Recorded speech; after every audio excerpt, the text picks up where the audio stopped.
Welcome in, everybody, to the Please Stay Inside podcast. My name is Rob. This is episode number 14. We are joined today by Serenity. You can find Serenity on TikTok at Breath of Serenity, where they detail their journey, talk about a lot of the things that they have been through, and try to provide that perspective for everybody. So, Serenity, welcome on. Hi, thank you so much. Absolutely, absolutely. So, tell us a bit about yourself, about what it is that you do in content creation, all of that. Well, I am just a human being. I started making content last year, 2 years ago, actually. And over the time period of those 2 years, I learned a lot about myself, online and offline, in therapy and whatnot. And I have a background in musical theater. I went to college for musical theater.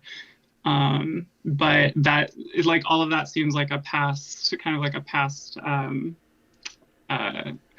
in the past for me. So like I'm definitely like on a very new track that I haven't been on in ever. So um, Interesting. So it's like two separate timelines, it sounds like. that's what it feels like. Yeah. Gotcha. Gotcha. So in terms of, the 2 years ago that brought you to content creation, what is it that how is it that you started? I started a little kind of randomly because it was before COVID. So Mm, I've been chronically online, mostly because like I used to like play video games a lot, and like the video games brought me to being on the internet quite a bit. So I was like exploring like TikTok and video creation. I always had an interest in video editing, and like little projects like that. Anything that has to do with like electronics and like trying just like keeping my mind busy.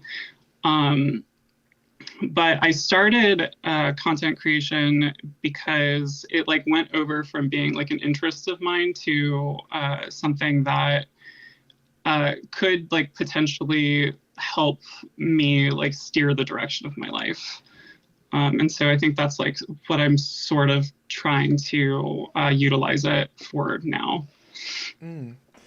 Tell me more about that process. You said it's, a process of allowing yourself to kind of steer things. What does that look like? Um, it can be like I think like with when TikTok first appeared, like I didn't know anything about it. I didn't know what uh, I knew like YouTube and stuff, but it was like nothing like anything that came before it. So the fact that like people were like going viral so easily and like Mm, making videos that just it was like a new era of the internet. So I was really interested um, in general. And I did forget your questions. no, So it's all good. It is all good. So I mean, you were talking about how TikTok, it was something that I guess you've been using to kind of steer things, and I know you mentioned too that it's something that has helped you to kind of learn about yourself. You were learning about yourself online, offline. Um, yeah, I think that's about where we were at. yeah, so I think the thing that surprised me the most was landing on mental health talk, Hmm. uh, because I didn't know a lot of the things that I know about myself now, and I don't think that I could have known the things that I know now without TikTok in my life for the last couple of years. Because I've spent the last couple of years in therapy, about the last 5 years or so in therapy. And TikTok has been a tool for me, learning more about my own mental health and more about what eventually led to like my own diagnosis and like um, different things that weren't even on my radar that are now on my radar in a big way. Hmm. Um, and I was able to get to a point where I started to make changes in my life that really started to help me heal in a way that I wasn't able to before the app. Okay. Wow. So, I mean, you went from, I guess, this point of, TikTok is like the new streaming thing, it's a new like video content sort of app. And so you get into it that way. You start to slowly but surely find yourself getting onto mental health TikTok, which is, it's fascinating. I hear that happen to, to so many people that, we just start finding our community, we start finding our niche. Um, and so it got to this point where it opened up this better understanding for you in these new ways of I guess working with things. Yeah. So last year, I didn't know that I was autistic. Mm. And I was on TikTok and I had been like, just the algorithm had brought me to video after video after video, where it showed me stuff that I related to, and that I was like, oh, it made me re-examine everything about my past, and about like, on top of all the things that I was already re-examining because of trauma, because of things that I was already working on in therapy. Um, so but I was watching the videos, and I was like, I didn't like really, I didn't like, I was on autism talk before I knew that I was autistic. So I was like, Mm. I was watching all of these things, and I was becoming more aware of like, well, this is something that I really relate to, but maybe I'm not necessarily autistic. But then it just kept happening. Mm-hmm. I kept landing there, and eventually like was able to seek out a diagnosis, and I was diagnosed recently. Oh, wow. Um, yeah, Wow. so I got my diagnosis last week, which was a relief. I knew it was coming because like there was no way that I could relate to so many of the things that Mm-hmm. were that I was learning about. So it wasn't a surprise to me, but it was like a big like confirmation relief after I had found out. Mm. Wow. So, I mean, how does it affect your perception now? To have gone from, this sounds kind of like something I relate to, and then getting the full-on diagnosis. I mean, how does this change your perspective of, your life, the things that the ways that you operate? It changes everything. So I knew that I was different from a very young age, and I thought a lot of it had to do with me being transgender. Mm. Um, and a lot of it did, like but also the autism played like a huge part in that. Just the way that I was interacting with other people socially, and the way that I was able to function in school, or in just groups of people in general. Because Mm. I would to my video games. I would always stick to things that were coping mechanisms for me growing up. Um, TV, my imagination, things that would keep my mind busy, keep me dissociated, keep me like from thinking about things that were too hard to think about. Right. Uh, yeah, so it was like a missing piece, because like I just didn't know I didn't know anything about it up until last year, and I'm really grateful because like I have like these coping skills and like things that I do now that really like help me kind of just get through. Um, I'm still working on the process of unmasking, and like when I feel like I am like putting on a performance for other people versus when I can actually like relax into myself authentically. That has been a challenge. So I still like, I'm introverted. I usually like stick to if I'm like I prefer being alone, but like I don't necessarily like being alone Mm-hmm. all the time. But I do like enjoy my alone time. But I Oh, think yeah. that's just a learned like Mm-hmm. yeah. Right. I mean, I think we all kind of need that space, to just because I mean, I know one of the things we had talked about. last week with our guest Jamie. He was talking about how his process of unmasking, and he still has to do it to an extent. And I understand that people with autism, there's still an extent to which we mask and try to, you know, there's still a lot to have to navigate, right? And so I would have to imagine that, getting that alone time, that time when you don't have to worry about, the social constructs and, how is this person interpreting this? Is there something going on beneath what they're saying? I imagine that must be a relief to kind of just be able to be in your space and just like, okay, none that matters right now. It's just me, my video games, whatever I got going on. Right. Especially as a kid, because Mm-hmm. I cared about that kind of stuff when I was a kid, right? Mm-hmm. Like I'm not about like what other people are thinking. I'm worried about it because there's something that I felt like I was doing wrong, which I wasn't. I was just being myself. I was just being a kid. But the video games like never told me that I was wrong, you know? Right, right. I love that. Video games have been a very big refuge for myself as well. I know when I was younger, I used to get a lot of crap because I would just sit in my room and just play video games all day. But, you know, you're right. It's that place where we aren't getting judged anymore, where we can just have refuge to just be with ourselves and to do something that we're good at, that we enjoy. It's such a beautiful thing to be able to have. Um, I guess as you work on unmasking and you continue to work to I guess just better understand yourself.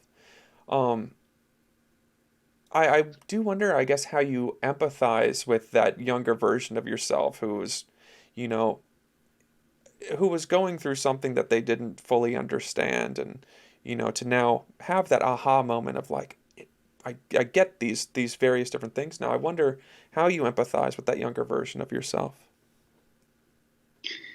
Um, I empathize with them a lot more than I used to. I'm a lot more patient with them because I was very hard on myself. I blamed myself a lot for the things that I was experiencing and the frustrations that I had in communication with other people.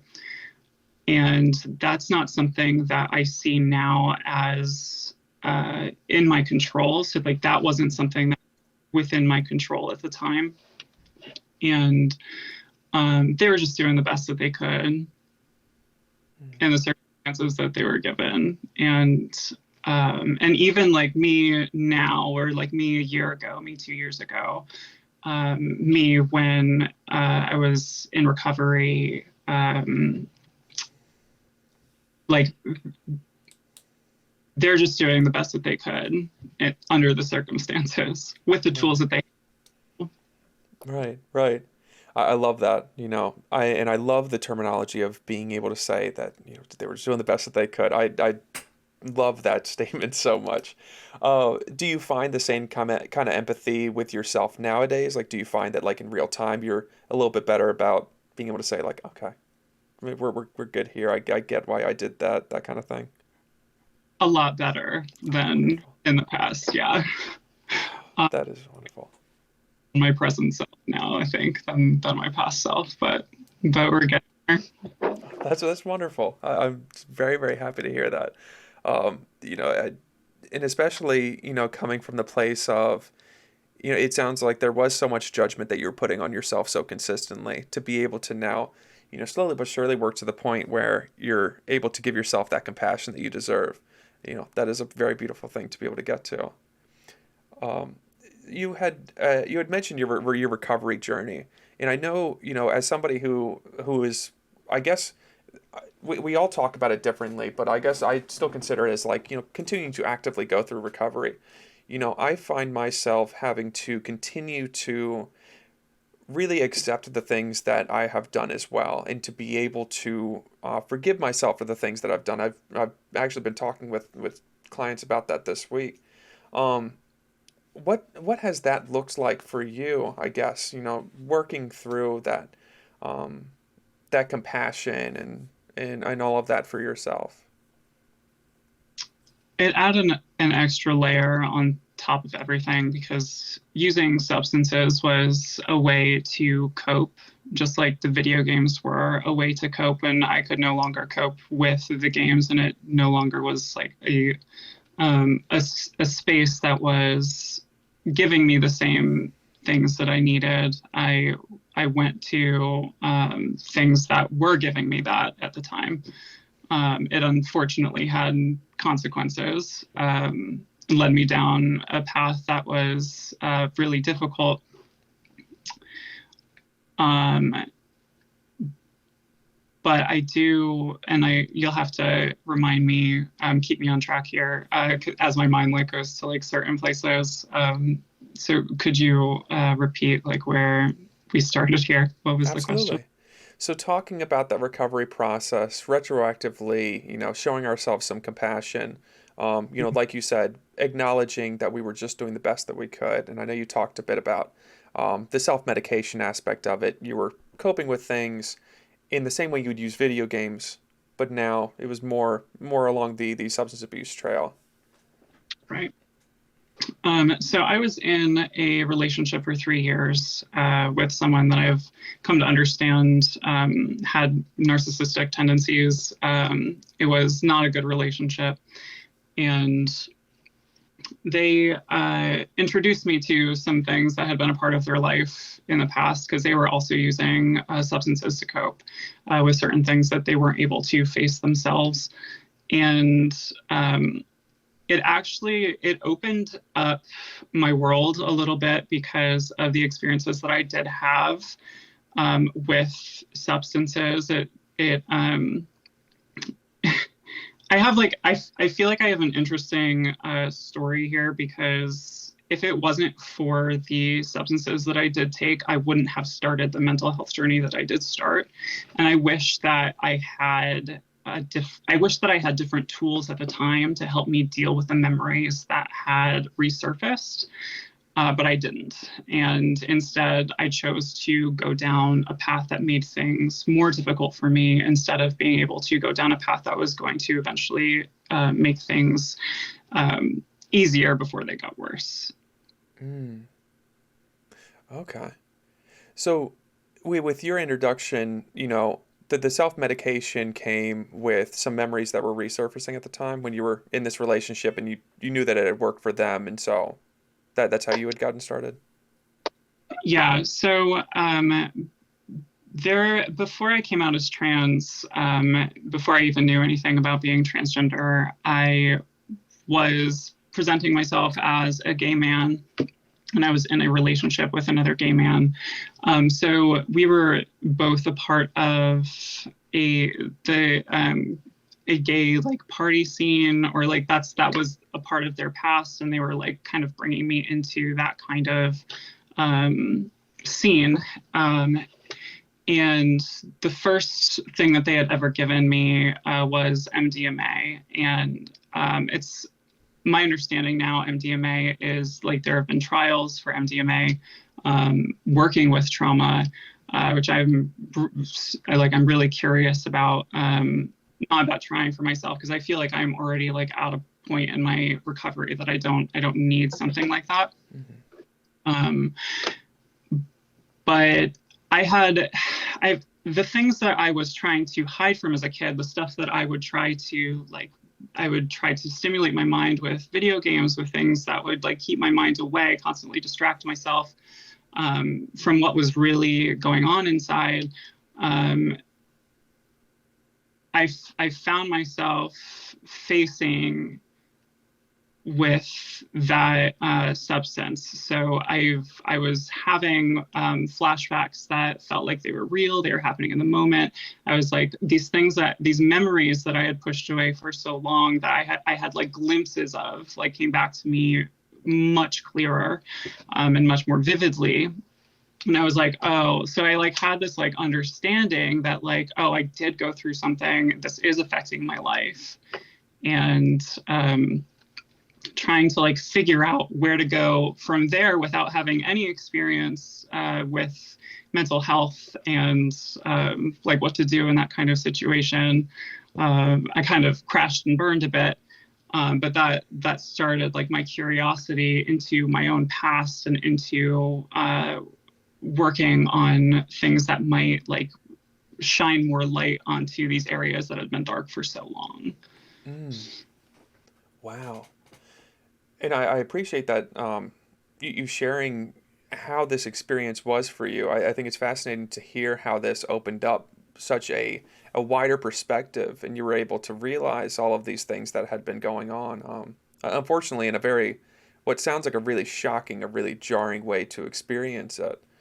Um, so, I mean, in that moment, as you have that realization and you see all of these things that had been going on with you, I wonder how things went from there because I mean I imagine the you had been using substances up until this point. You were still identifying as a gay man at the time. What I guess happens at that point in your journey. I unfortunately, like while I was figuring out that I was trans and learning all of these new like the terminology, like what being non-binary is, what being trans is, and how that related to my own life, I didn't have the support that I needed at the time.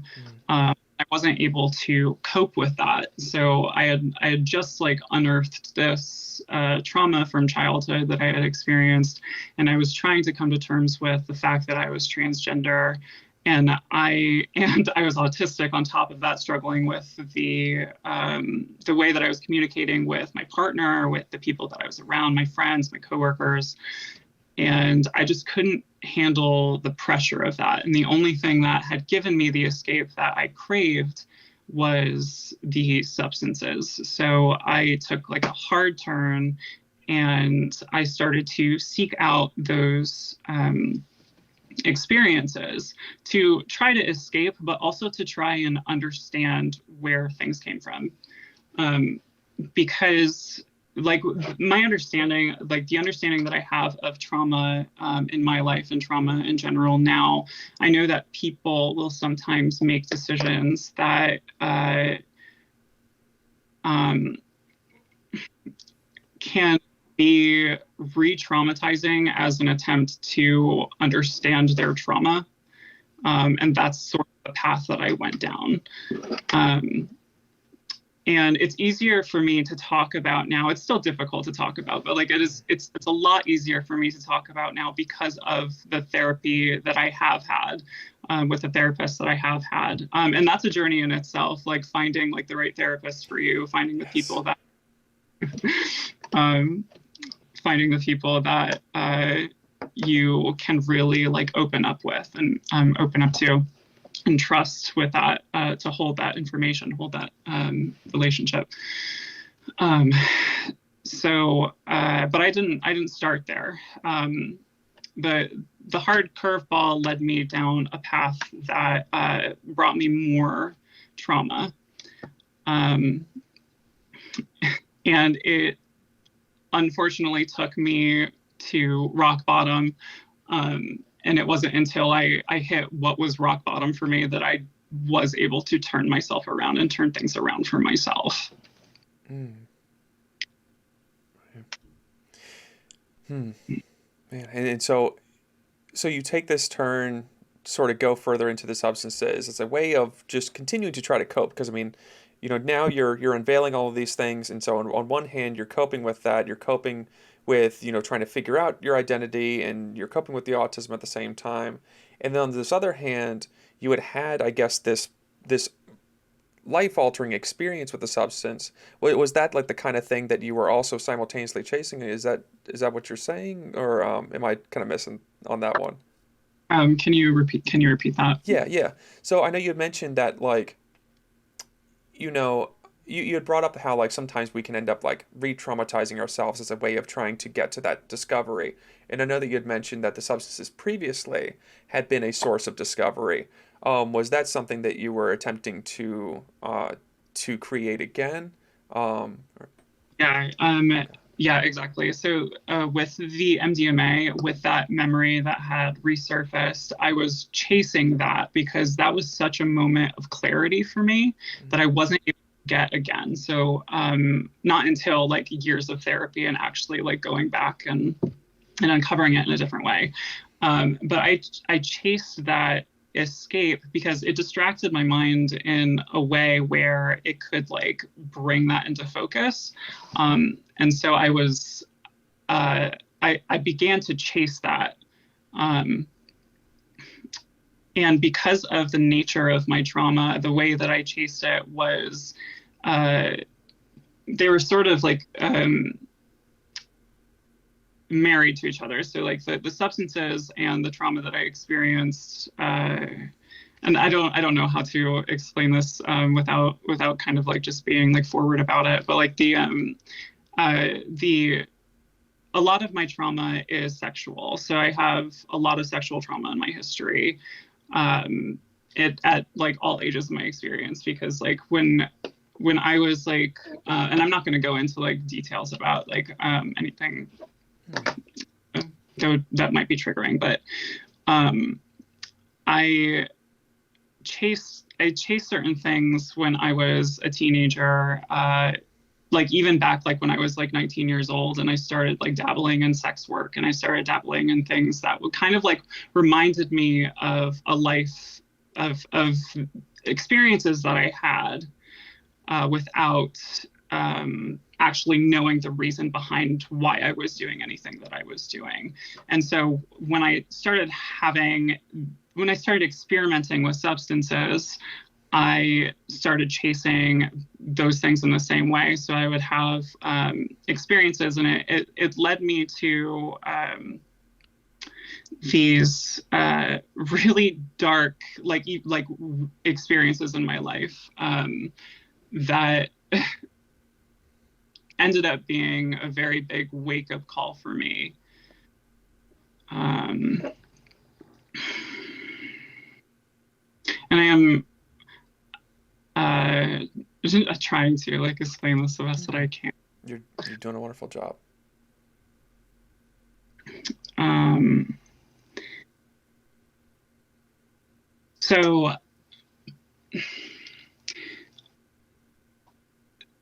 I had I it got to the point where I was out of control. And I ended up in situations where I was completely out of control. I did not have um, autonomy over the stuff that I was like. I didn't have decision making. I couldn't voice, like I was just trying to survive. I ended up in more traumatic situations that I needed to, like my fight or flight was just activated. And like all of the things that I had to uncover from like trying to chase the memories of when I was little so that I could process the memories I was little, I had to do again with the things I experienced from 5 years ago. Um, so it's unfortunate that that is the path that it led me down, but it did, like I did end up in a place that was um much better. So like I am in a much better place than I used to be. um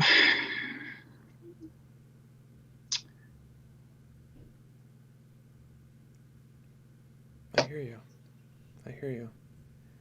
It sounds like it's been a very long and a very difficult journey to try to find yourself at the place where you're in now. Like it sounds like this ultimately was the goal the entire time, was to kind of begin getting to this point of healing, getting to this point of understanding and of being able to empathize with all of this.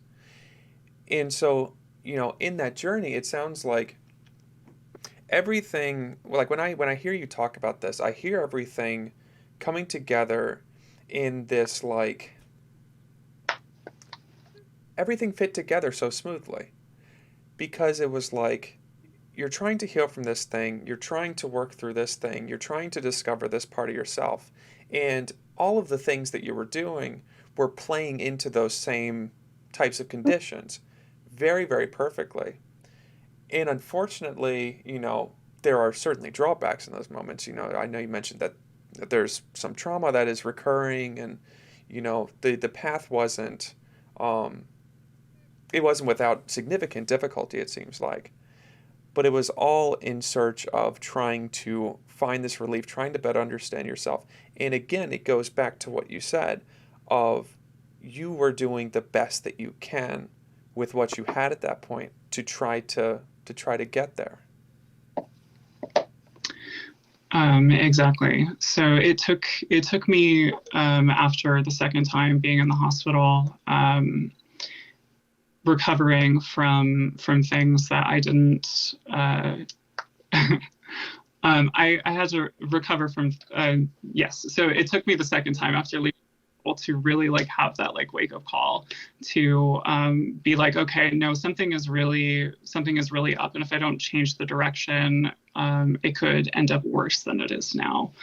And so I got myself into therapy. I started to I had to balance like trying to find a job and like still like struggling with like the autism and everything. But I got my first therapist, um, and she was wonderful and very patient with me. I was not an easy client to to have, because I just didn't understand a lot of things about myself or about how therapy should work or like, and I was still like I had a lot of very black and white thinking, um, which I've uh, begun to, well, I mean, like more than begun to. I've worked myself out of. It still creeps in. I do have a lot. I Oh still have yeah. a lot, but it's getting much better. Wonderful. But I, I moved on from Megan to sorry, Megan was her name. Uh, and it took me like, and she was wonderful, and then it took me like a couple of tries to like find some people that I really did well with. Um, but I was doing with my own research, and I was looking at EMDR therapy and like reading some books. And the thing that was available to me was prolonged exposure therapy. And so I got into a program that was doing prolonged exposure with my therapist at the time. And it's not an experience that I would recommend. I know that there are other like more softer ways to heal than mm, prolonged exposure.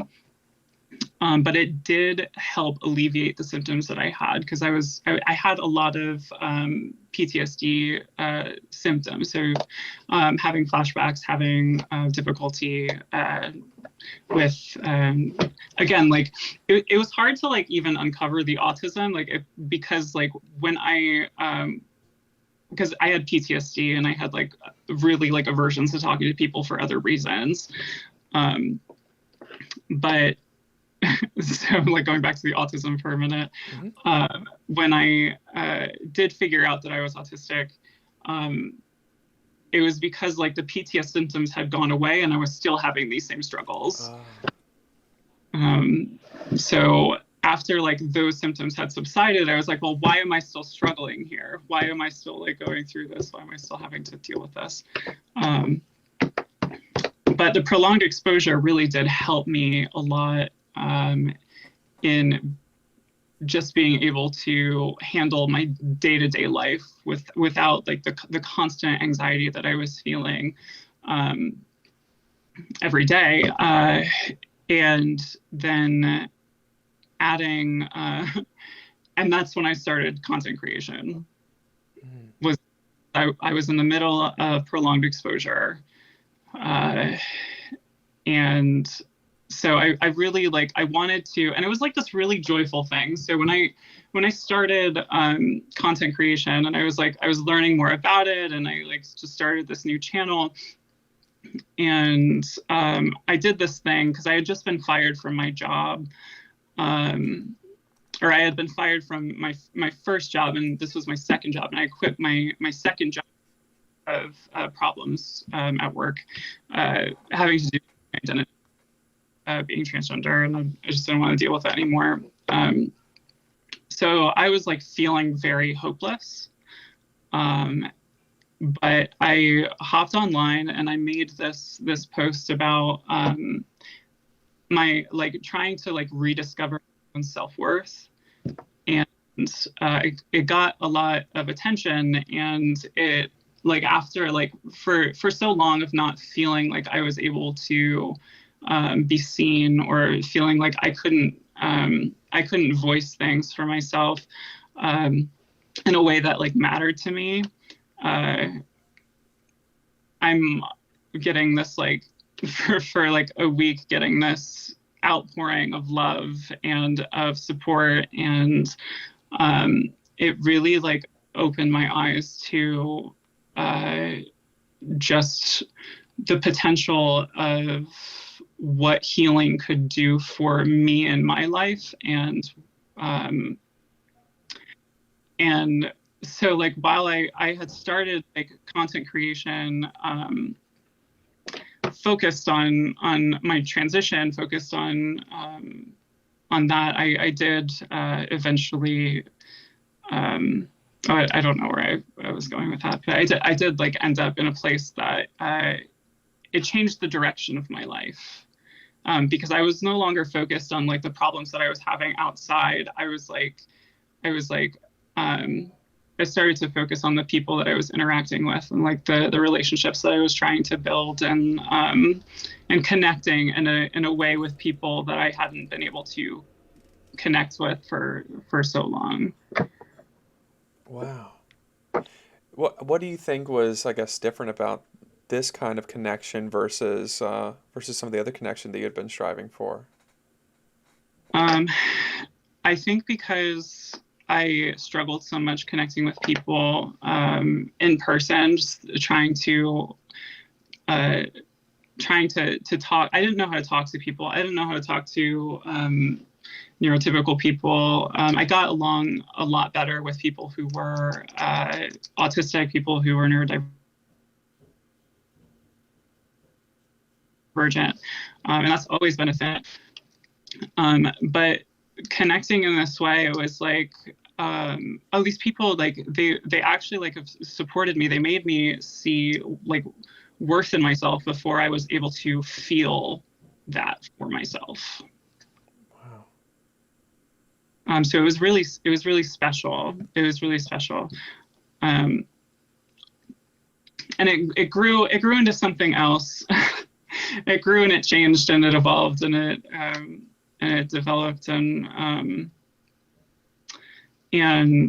I don't know what my plans are for the future, but I think I really I want to continue to grow as a person, and um, I kind of have to like gauge and see like where things at for myself, and what I do want with my own life, and like what I do want with content creation, and what I want in general. Because I'm in a new space in my life where I'm like trying to find like yeah, I did musical theater before, and that was also like a way for me to stim, and that was a way for me to express myself. Because like when you're handed a script, like the words are right there on the page. You don't have to make them up. You don't Mm-hmm. have to like try them for yourself. So I loved that. I love that part of acting. Um, and but now I'm like I'm looking for a new direction. I'm looking for the next stage of my life, because I can't work right now. I'm like working myself out of burnout, because I worked in bars for a while, and that was like it was too much for me. Um, so now I'm like looking for what I am passionate about, and what I do want to do in the future. Um, but I am really for that time in my life. Mm-hmm. Yeah, I mean, there are a lot of exciting possibilities now, and I mean, and you've worked very hard to get to this point where now there are options, you know, there are possibilities. Um, do you, I know you had brought up the musical theater aspect of that. Do you imagine that that creative side of you may, uh, may have an opportunity to come back out? I don't know. Mm-hmm. I don't. I've thought about it, and I've considered, because I really loved. I would go to the practice rooms for hours and hours and hours, and I would sing, and I would go and I would like dance, and I would do things in college that I recognize now as like stimming, and it was really satisfying for me, and really like So now, like, I do imagine I'll do those things, but not professionally. I want to do them just for the joy of doing them. I don't want to turn them into work. Yeah, I love that. Yeah, not bastardizing something that you love by turning it Yeah. into, yeah, turning into something you can make money off of that, like that kind of thing. I can appreciate that. Um, I mean, in terms of like what you do in content creation, I have always, because I feel like I've been following you for a good little while now. I can't remember exactly when I had started, but your page has always truly just screamed authenticity. And you speak to experiences in a way where, like, I don't know, it's you speak to so many very difficult subjects in ways where you articulate things in a way that really I think makes a lot of sense. I know like one of like the things you've talked about a good bit recently has been some of the experiences that you've had with discrimination in the workplace, both for being transgender as well as for how with autism you may be missing some of like the like I think it was either today or yesterday you were talking about how like there are like these like social hierarchies in work and you're just trying to be people's friend and other people are like, why are you trying to kiss up to me? Why are you trying to kiss everyone's ass? It's like, no, I want to like be your friend.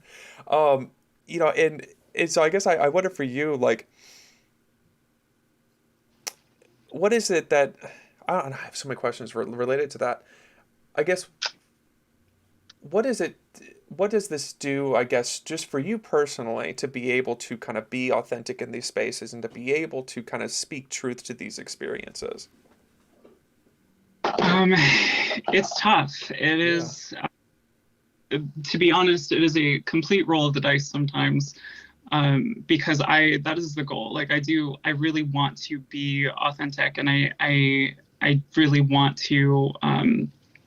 I want to do things um, that feel good. But like I think I have um, such obstacles when it comes to communication that and such like a fear that it's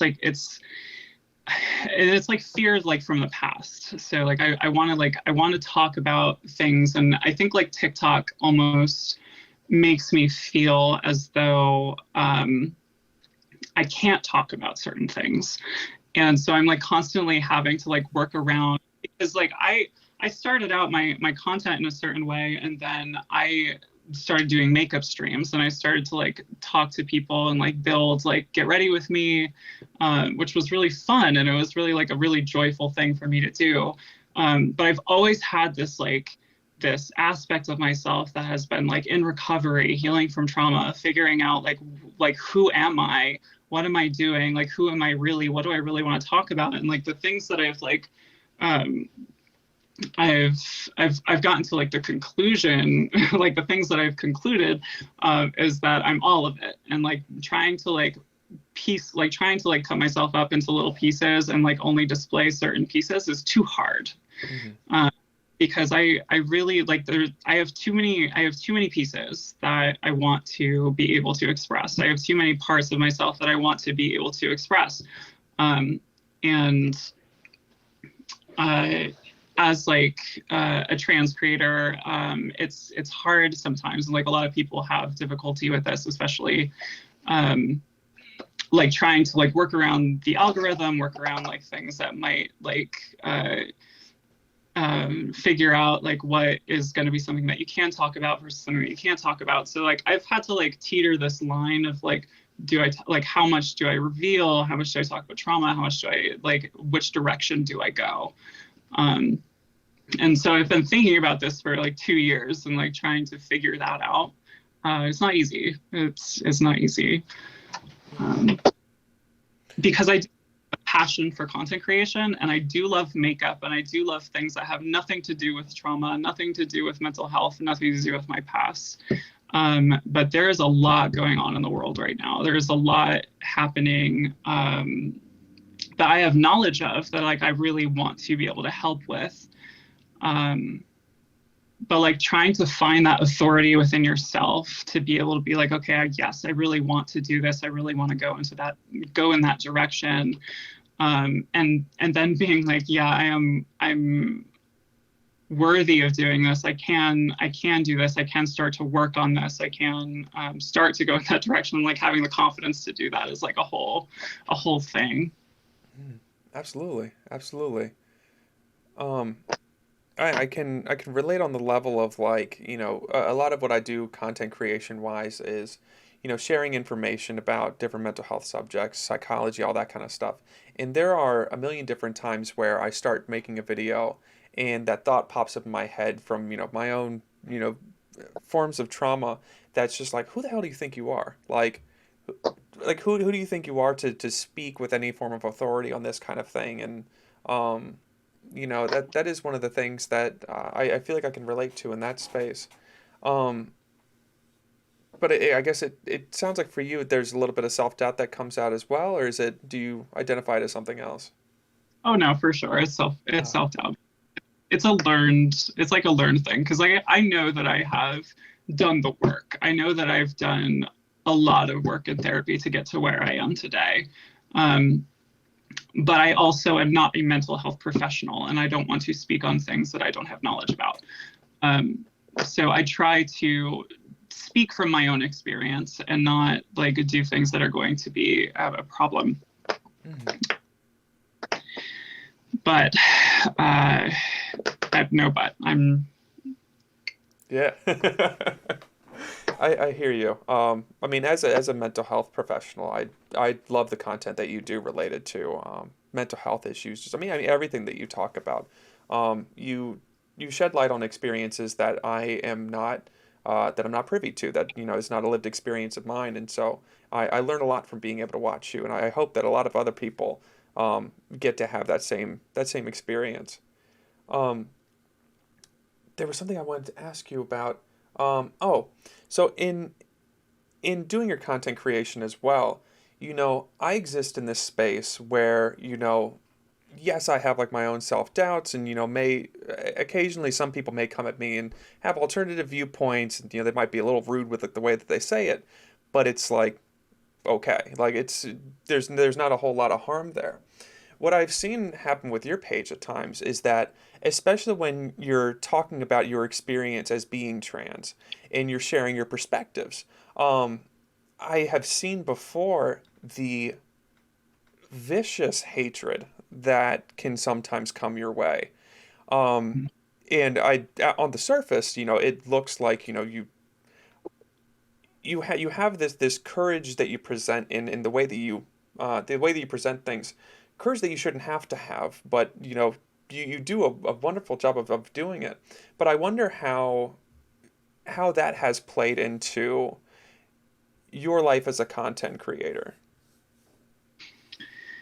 um, it's made things interesting for sure because there's so much happening right now Yes. in the um, having to do with transgender laws and things that are they're just socially like happening.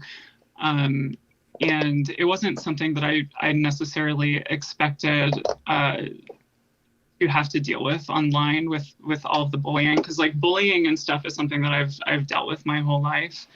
Um, but it's like it's a different type of it. And like it started like I started seeing it in my live streams. And for a while it was like, oh, this is fine. I can just like it rolls off, whatever. But you can only like see so many comments so many times where you start to think like, oh, okay, maybe it is starting to get to me a little bit. And I've had to like go through and like really examine those things that I'm self-conscious about, examine like the things of like um, and deal with that hate that every trans creator receives on this app. And it's even worse for trans people of color and Black, Indigenous, trans people of color. Um, it is unfortunate because there's a lot more to people than their identity. There's a lot more to trans creators than being trans, and it's really difficult sometimes to even pursue anything else when you're on TikTok, um, because like a lot of people will just bring so much attention to that part of yourself. And I love that part of myself. So like I've grown to really love like who I am as a person and like who I've become. And because like the little so thrilled, like so like absolutely in love with like who I am now, because that's the person that they always dreamed that they would be. Um, and I love that so much. But like when it comes to like being online, it's like you have to really like dig your heels in and like be like, no, this is who I am, and like it's okay. Mm, yes. You've and I find it to be such a beautiful thing that you've come to really love who you are.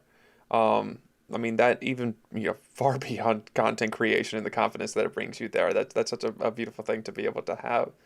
Um, but yeah, it is. I see so many people that seem to treat trans individuals as being like a monolith, and as being like there is that whole loss of identity of the person behind just this one aspect of who you are, and people just hyper fixate on that and seem to just come at the community as a whole in such just very terrible ways. Um, That being said, though, there's an equally like opposite and wonderful thing that mhm, happens on TikTok sometimes, because there is a lot of support and there's a lot of love that comes from the people, from your followers, from random people on the internet. In comment sections, there are people like out there like defending trans people, and I think that's like a really wonderful and beautiful thing. Um, and it's needed. It's needed. Like whether you're trans or not, if you're cisgender, and like that support is definitely needed right now. yes. Um, is there? It is there.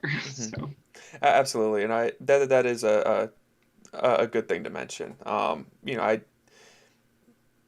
like you said, the allies are absolutely needed in all of these different spaces. With the LGBTQIA community, with people of color, just allies are very much needed because it's not fair for any one individual to have to take on the entire burden of the hatred and bigotry, and so yeah, I can definitely appreciate that perspective as well.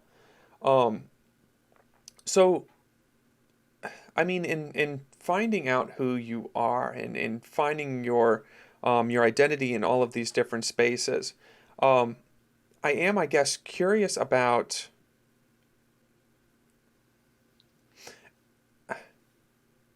I'm so curious about the journey that it took to kind of get there. And one of the things that I know you had mentioned was there was that moment, you know, in this second hospitalization where you had that moment where it was like, okay, this I got to go a different direction with this. Um, I wonder what you would feel comfortable talking about in terms of like what went into that moment. What was the realization, the aha moment, the moment of like I really want to go a different direction with my life right now. um, the moment of realization was I had attempted to unalive myself in the hospital, and it was unsuccessful. And I thought to myself, like, I want so badly to like turn away from everything about my life.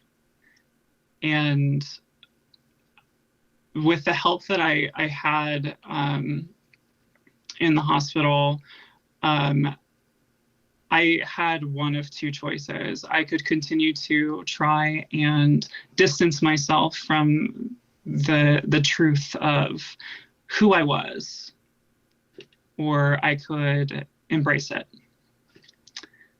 in all aspects.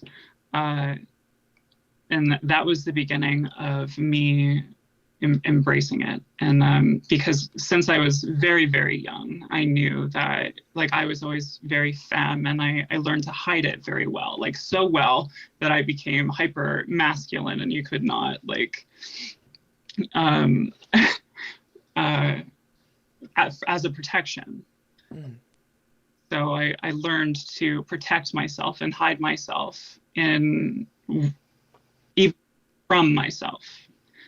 And I don't ever want to do that again. I don't ever want to try and please what other people and try to be what other people want me to be, try to be what people I don't ever want to put myself in the boxes that people have put me in for so long. I just want to be like no more boxes. I'm done. No more Hmm. boxes. Um, if that answers your question. Absolutely, absolutely. I mean, I love that, and I love that I really appreciate that you've chosen to share that perspective with us, because that is just such a very valuable thing, and I think it really speaks to the the amazing possibilities that somebody can have when they begin to accept those parts of themselves, and they begin to embrace it rather than try to stifle it and push it away. As difficult as that can be, masking, coming out, all of these different things are enormously difficult, and there's a very good reason why it takes people such a long time to be able to get there. Um, I wonder what you would want to say, either to that previous version of yourself or to people who might find themselves in similar spots. Um, what do you feel like you would want to say? That's such a big question. Um,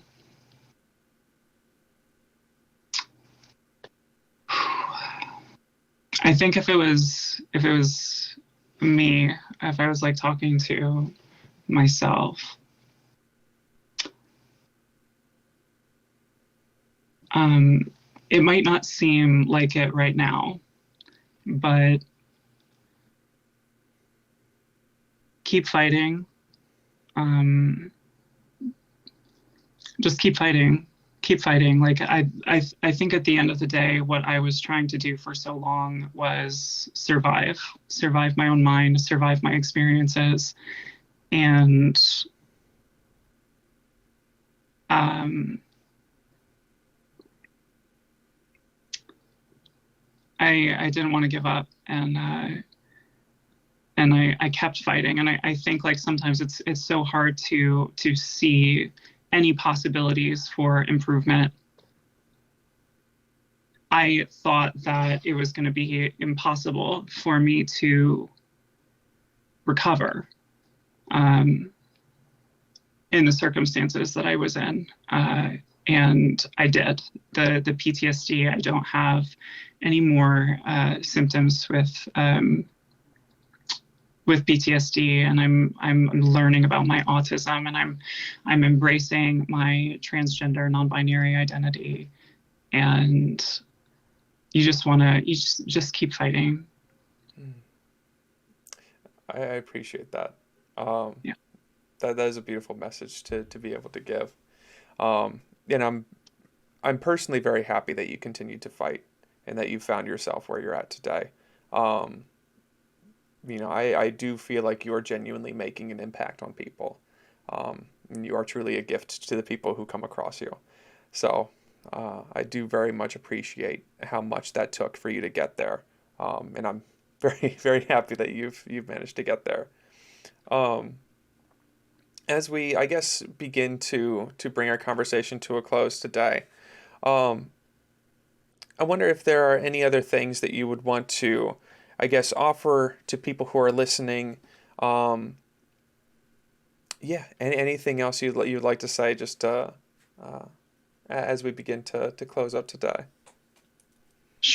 Um, yeah. Don't. Yes, there is something. So like, how do I say this in like a neat little packaged way? Um, Therapy is wonderful when you find the right therapist. I so like if someone doesn't work, it's totally okay to find somebody else. Even like therapists, like a good therapist will help you along in that process. But and if you're trans or non-binary, I found a therapist that was also non-binary, and that helps me tremendously. Um, So like keep up the search. Don't give up on your recovery. There's a lot of good things out there for you in the world. So I think that's I it. appreciate that. Yeah, everyone's it's good to keep fighting. You never know what possibilities are out there for sure. Um, all right. Well, Serenity, thank you so much for taking the time out of your day to share with us and to talk with us, and thank you so much for sharing so much of yourself with us, both through this medium and through the work that you continue to do. And if people are curious, how can they find the content that you do create? Well, you can head on over to TikTok, Breath of Serenity, and I all of my stuff is over there. So yeah. All right. Well, Serenity, thank you so much for joining us today. And thank you to everybody who has been either watching the live stream here on YouTube or listening to the podcast later on. My name is Rob. Very much appreciate you listening. So please take care of yourselves, take care of each other, and we will catch up with you next time.